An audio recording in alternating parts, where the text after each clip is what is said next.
Dandamat. Sababni si mana cita waan ta'eef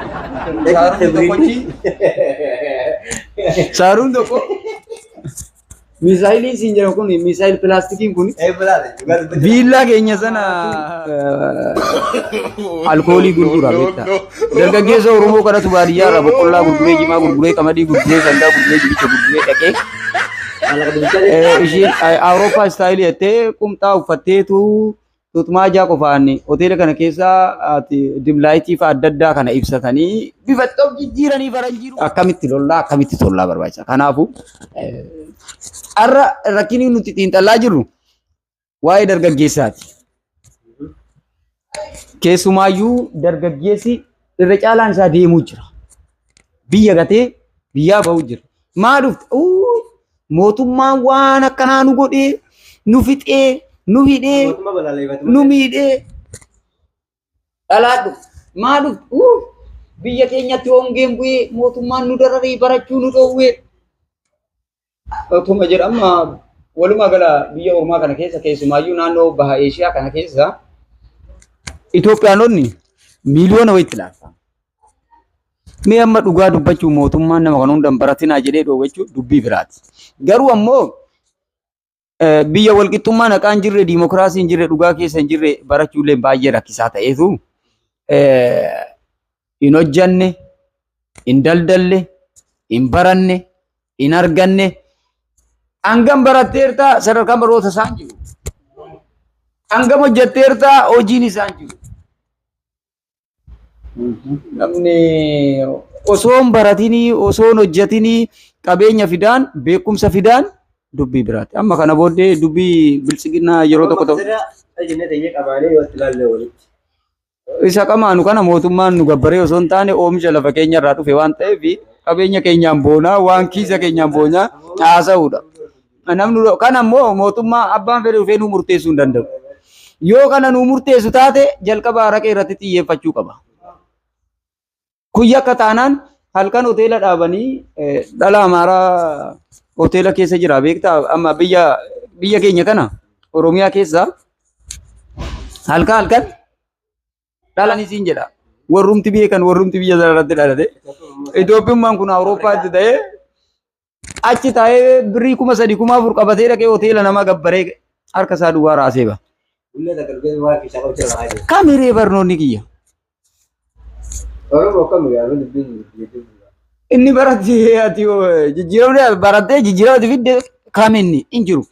Mee akka koo kanatti teessee illee ganama galgala qamaatee diimokiraasii namni na gaafatu hin jiru yoo jette tokkoffaa gufuu kiisii keetiiti, lammaffaa dhukkuba teessuma keetii ta'a, sadaffaa irratti rakkoo nageenya keetiitiif iyyuu baay'ee shakkisiisa. Maaliif hojiidhaaf bakka kennuun dirqama. Yoo hojjette wanni ati dhiyeessine hin jiru.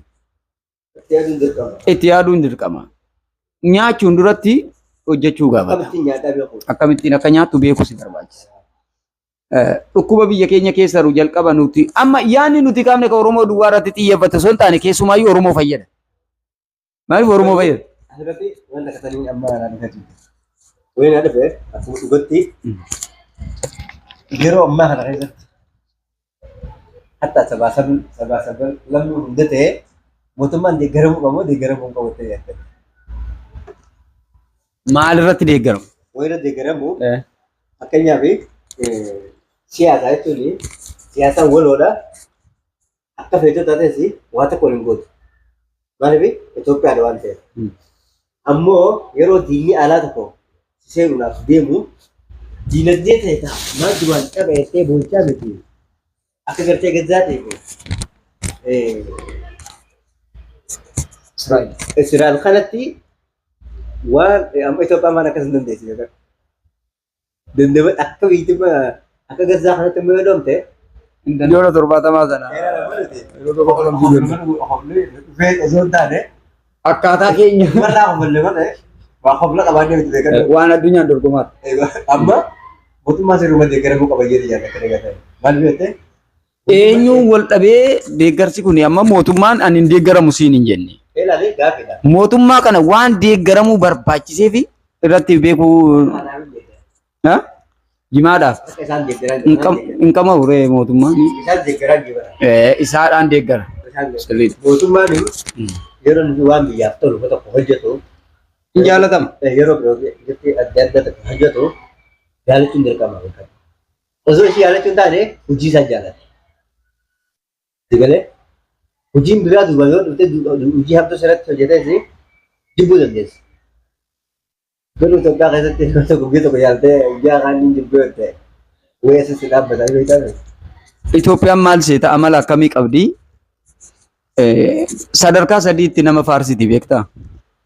Ganama hanga zuurii, galgala keessa immoo hanga sa'a 12, sa'a 12 irraa kaasee galkan sa'aatii 6 bakka sadiitti addaan fuuteen olii. Ganama ibaluudhanii waaree booda immoo ibaluudhanii halkan keessa humna tokko jira beektaa? Humna sayyaamani. Dhaabbatan qabu. Inni ganama faarfame waaree booda arrabsamaa jira. Inni waaree booda faarfame immoo halkan keessa arrabsama.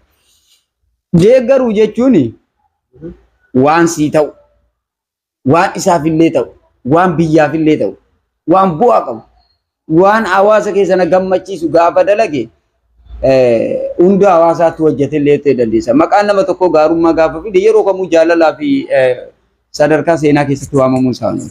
Kan keenya kun ammoo mootummaanis akka tokko godha. Namaan galu. Hiriira ba'aa siin jedhu lakki nagaa barbaanna mootummaa baanaa jirra. Hoo siin ergama qabdaa siin si garafanii. Yoo hiriira baate ammoo qaama biraatiin deeggarameera siin jedhu rasaasa sirraa iyyaa. Akkamitti mootummaa deeggaruu dandeessame? Eessaan deeggarta akkamitti deeggarta? Si bulcha. Siin bula, sirra bula. Ilmaayyuu sajjeessa booddee sadarkaa sadii sirra jiraate. Si bulchee, siin bulee, sirra bulee boodarra rasaasa qarshii 5tiin gala.